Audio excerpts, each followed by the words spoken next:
Assalamualaikum warahmatullahi wabarakatuh. Welcome to our podcast. Terima kasih kepada teman-teman semuanya yang sudah mau mendengarkan podcast kita. Oke, pada kesempatan kali ini kita akan membahas suatu materi yang sangat luar biasa. Kita akan mengobrol lah ya, bukan membahas nih. Lebih kepada mengobrol suatu bahasan yang sangat luar biasa, yaitu mengenai pemasaran digital.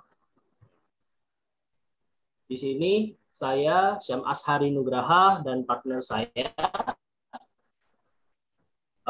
Denny Sapitri akan bersama-sama mewawancarai nih seorang yang sangat luar biasa lah ya.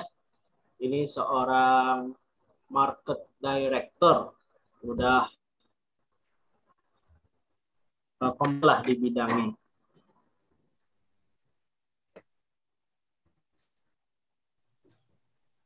Oke, Syam. Nah, saya Deni Safitri. Di sini saya yang bakalan nemenin Syam Ashari di podcast pemasaran digital nih, teman-teman. Sebelum kita berbincang-bincang dengan Kamedi, saya akan sedikit menjelaskan terlebih dahulu nih mengenai apa sih itu pemasaran digital. Nah, pemasaran digital ini merupakan pemasaran produk ataupun layanan yang menggunakan teknologi digital ya teman-teman, seperti media sosial, internet, telepon seluler, dan media digital yang lainnya. Nah, kita sapa dulu nih Syam, narasumber kita hari ini.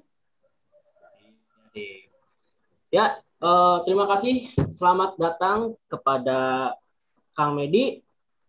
Ini market director dari Almira ya? Ya, betul. Oke, kita langsung aja nih Kang ya. Boleh. Ke beberapa pertanyaan. Ini Kang Medi selaku market director ini dari Almira ya. Ini produk yang emang udah nggak asing lah ya bagi kita semua, khususnya di UPI Tasik udah nggak asing lagi nih kayaknya sama produk Almira. Nah, Almira ini kan emang lebih memfokuskan pada pemasaran digital. Betul ya, Kang? Betul.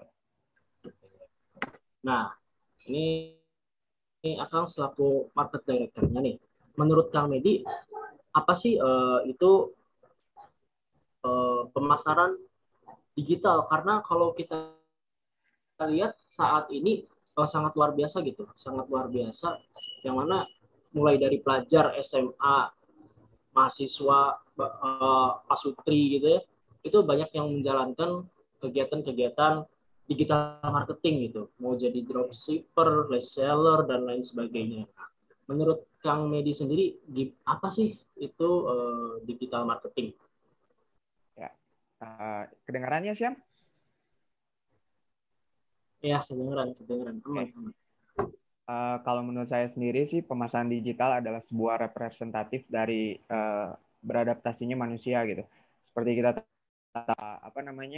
sekarang kan teknologi juga udah semakin canggih gitu. Nah, dengan adanya teknologi semacam ini, otomatis manusia pun menyesuaikan. Jadi setiap masa itu bakal ada yang namanya disebut dengan penyesuaian atau adaptasi. Nah, bagi saya sendiri, pemasaran digital adalah sebuah adaptasi yang dilakukan oleh manusia untuk menyesuaikan generasi yang atau zaman yang lagi kita jalanin kayak gitu. Itu sih menurut saya.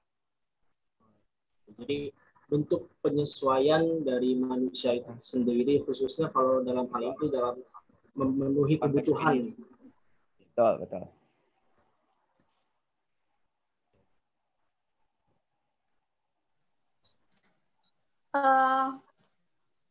Saya juga mau nanya nih Kang, mengenai hambatan apa saja sih yang Akang rasakan selama melakukan pemasaran digital ini? Gimana tuh Kang? Hambatannya apa saja?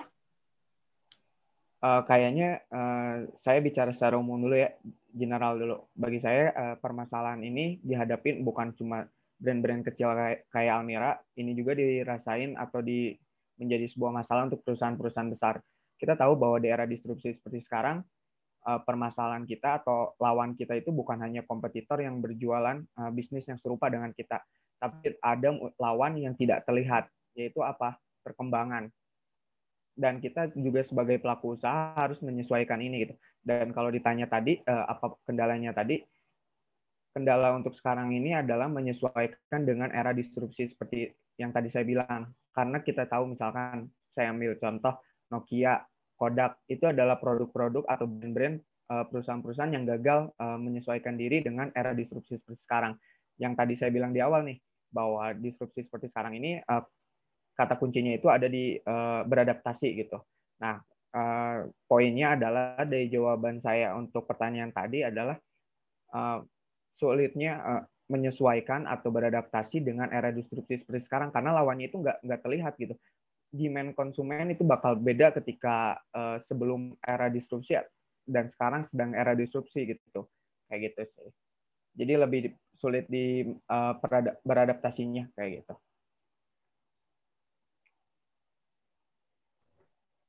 Ini dari disruption ini butuh penyesuaian ya gitu. Betul banget. Nah nih, Syam, kan barusan tuh ya ada kendala-kendalanya. Nah, di balik kendala juga pasti ada kelebihan dari pemasaran digital ini. Nah, menurut Kak Medi, kelebihan dari pemasaran digital ini tuh seperti apa, Kak? Kalau menurut saya sendiri sih untuk kelebihan dari pemasaran digital ini kita bisa menekan cost dalam artian kita nggak harus mengeluarkan budget yang sebesar ketika kita melakukan secara offline gitu. Kayak contohnya misalkan kalau kita pakai AdSense nih di Facebook Ads yang nyambung ke Instagram itu jauh lebih murah ketimbang kita misalkan ngebar flyer di jalanan gitu. Itu jauh lebih murah dan juga jauh lebih efektif. Kalau misalkan saya bicara Facebook Ads, kita itu bisa mengatur yang namanya target market kita gitu. Itu bisa diatur sedemikian rupa dan seperinci mungkin. Oleh karena itu, kalau kelebihan yang saya kira di pemasaran digital adalah efektivitas dan efisiensi jauh lebih terasa gitu. Meskipun ya tadi saya bilang ada kekurangannya lah kayak gitu.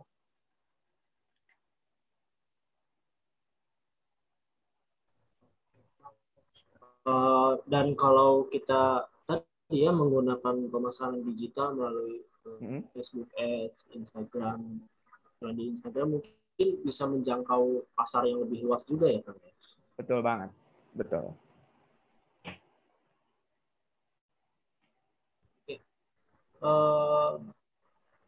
Saat ini nih belakangan ini bukan belakangan nih, ini udah 1 tahun lebih lah kita apa namanya lagi pandemi gini.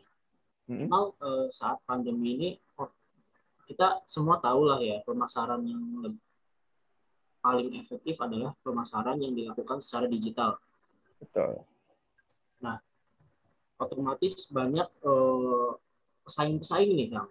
Banyak pesaing-pesaing yang akhirnya yang tadinya melakukan pemasaran secara konvensional ini berpindah ke pasar digital. Nah, apa sih strategi Akang supaya tetap bisa gitu bertahan di di di ya sama banyak pesaing saat pandemi sekarang. Kalau saya misalkan ngejelasin dikit istilah yang namanya competitive advantage atau kelebihan perusahaan kita yang tidak dimiliki oleh kompetitor kita. Oleh karena itu, saya lebih menekankan di strategi saya ini agar lebih berbeda ketimbang brand lain gitu. Itu kata kuncinya. Nah, terus caranya kayak gimana? Kalau kita misalkan cuma ngebahas, ini beli hijab, beli produknya di Almira aja, bahannya lebih bagus, harganya juga lebih murah.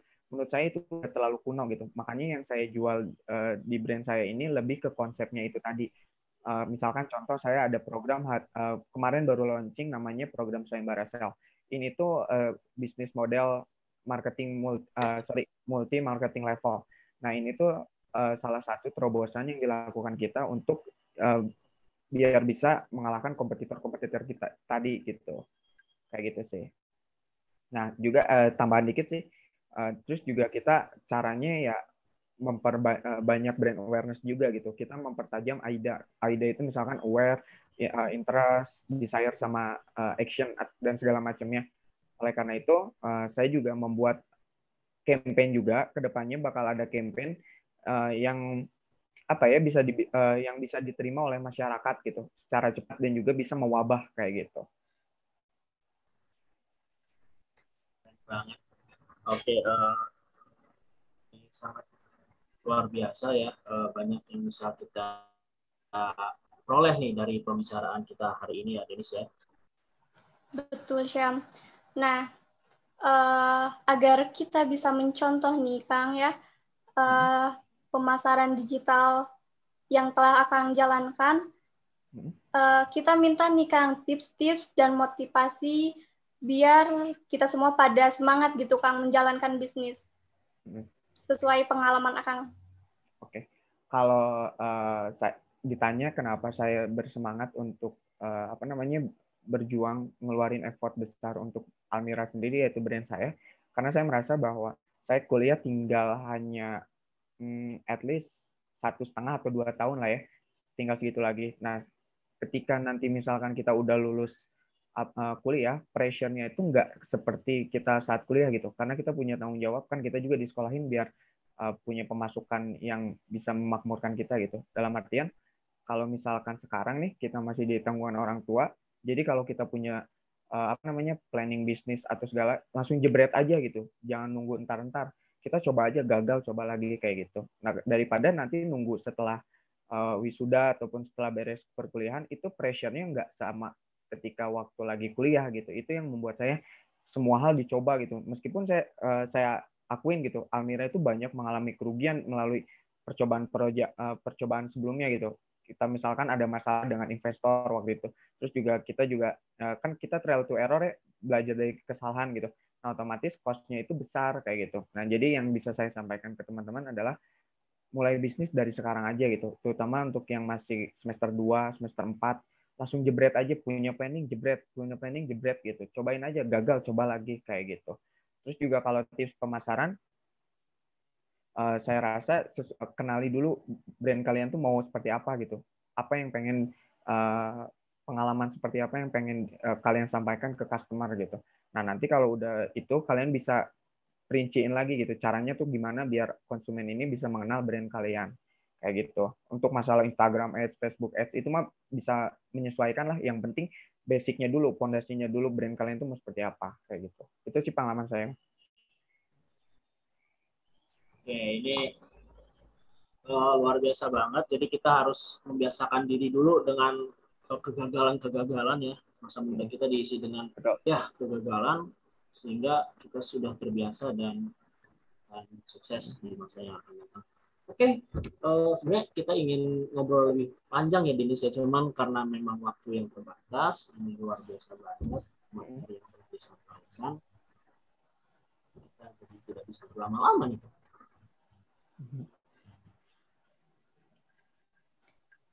Betul sekali Syam, karena kita sudah di penghujung waktu nih. Mungkin penutupannya boleh nih Akang promosi terlebih dahulu untuk produk Akang ini. Oke, kalau misalkan ditanya kenapa orang harus beli di Almira, saya nggak punya jawabannya. Karena misalkan kalian mau cari hijab lebih mahal atau lebih murah, itu ada di brand lain. Kalian nyari yang bahannya kualitas, ada di brand lain. Tapi kenapa harus di Almira? Karena Almira ini adalah bisa dibilang di masa depan bakal jadi trendsetternya untuk para remaja-remaja, khususnya para cewek, ini bakal jadi trendsetter gitu, melalui program-program yang asik banget. Oleh karena itu, saya mengajak untuk rekan-rekan semua yang menonton ini, untuk mengikuti program-program Almira Atelier, salah satunya saya Mbak Rasel, karena di sana itu banyak banget manfaatnya atau benefit untuk kalian, mulai dari networking, new knowledge, new experience, terus juga kalian bakal dapat uang cash tanpa modal, bisnis tanpa modal atau affiliate. Modal kayak gini, kalian cuma bisa dapetin di Almira Atelier. Nah, karena itu saya tunggu kehadiran rekan-rekan untuk bergabung di program Almira Atelier. Thank you. Oke, thank you Kang Medi. Ini Marketing Director Almira Atelier. Kita sudahi acara kali ini. Tunggu ya episode selanjutnya. Emang kalau ada tetap di IBD Podcast bersama saya Syam Ashari Nugraha dan juga Deni Safitri. Assalamualaikum warahmatullahi wabarakatuh. Waalaikumsalam warahmatullahi wabarakatuh.